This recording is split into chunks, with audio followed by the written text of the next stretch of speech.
क्या अमेरिका एक और जंग हारने के दहाने पर खड़ा है? वैसे तो अमेरिका को जंगों में बहुत शिकस्तें हुई, लेकिन जो जिल्लत आमेज शिकस्त उसे वियतनाम की जंग में हुई, शायद ही कभी ऐसी हुई हो। इस जंग के दौरान अमेरिका को बहुत बड़ा नुकसान उठाना पड़ा। ये जंग लड़ी गई नॉर्थ वियतनाम और साउथ वियतनाम के दरमियान। अब इसकी नाकामी की वजूहत क्या है? बिल्कुल वही वजूहत हैं जो अफ़गानिस्तान के अंदर अमेरिका ने जंग हारी, और उन्हीं वजूहत की बिना पर अब ईरान के अंदर ये जंग हारने वाला है अमेरिका। उन वजूहत पर अब बात करेंगे आगे चलकर। सबसे पहले जानते हैं कि इस जंग में हुआ क्या। ये जंग लड़ी गई नॉर्थ वियतनाम और साउथ वियतनाम के दरमियान 1955 से लेकर 30 अप्रैल 1975 तक, और नतीजा ये निकला कि साउथ वियतनाम ने ये जंग जीत ली अपने अलाइज के साथ मिलकर, और पूरा जो वियतनाम है वो एक सोशलिस्ट नेशन के तहत उभरा। पूरा साउथ और नॉर्थ वियतनाम एक ही मुल्क बन गया, और उसका जो दारुल हुकूमत है उसको हनोई कहते हैं। अब इस जंग में क्या हुआ? इस जंग में जो नॉर्थ वियतनाम के जो सपोर्टर थे और अलाइज थे वो चाइना और सोवियत यूनियन थे, और जो साउथ वियतनाम के सपोर्टर्स थे और उसके इत्यादी थे वो America, Japan, New Zealand, Australia, Thailand, Philippine. जो एंटी सोशलिस्ट जो नेशंस थी वो साउथ वियतनाम के हिमायती थे। इस जंग में तकरीबन 10 मिलियन लोग लुकमा अजल बन गए।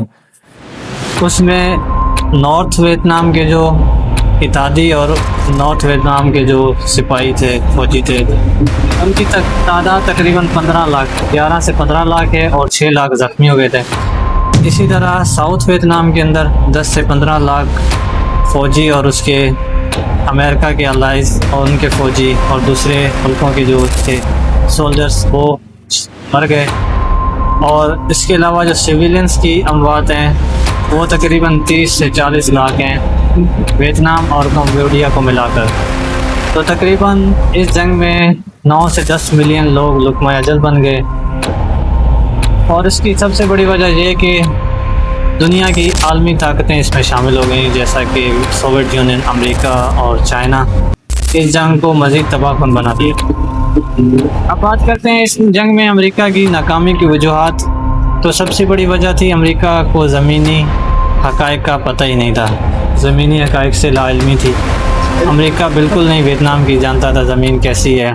वहाँ पर बहुत ज़्यादा जंगलात थे, तो उन्होंने गोरेला वारफेयर शुरू कर दी। वियतनाम के लोगों ने, उसके सिपाहियों ने जंगल के अंदर छुप कर वो वार करते थे, अचानक वार करते थे।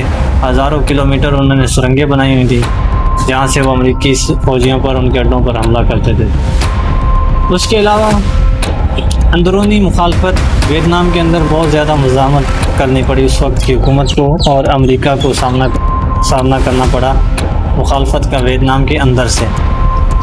ये सबसे बड़ी वजूहत थी अमेरिका की वियतनाम के अंदर नाकामी की, और अफ़गानिस्तान के अंदर नाकामी की भी यही वजूहत थी कि ज़मीनी हक़ाइक़, ज़मीन से वाकिफ़ नहीं थी अमेरिका की अफवाज। अब आते हैं ईरान के अंदर। अमेरिका वही गलती दोहरा रहा है ईरान के अंदर, वो ज़मीनी हक़ाइक़ से वाकिफ़ नहीं है, उसको बिल्कुल भी हिमायत हासिल नहीं है ईरान की हुकूमत की या ईरान की आवाम की। ईरान को देखा जाए तो उसकी दो तरफ से माउंटेन्स हैं, पहाड़ हैं, पहाड़ी सिलसिले हैं, और एक तरफ रेगिस्तान है, सहरा है, चटल मैदान है।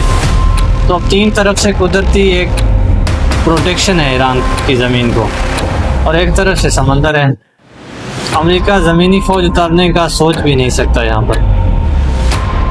एक तो अमेरिका ज़मीनी हक़ाइक़ से नावाकिफ़ है, और उसने एक ऐसी जंग शुरू कर दी है जो बहुत तवील भी हो सकती है, और ईरान जो पिछले 30-40 साल से एक तवील जंग की तैयारी कर रहा है, और इसके लिए वो तैयार बैठा है इतनी लंबी जंग लड़ने के लिए।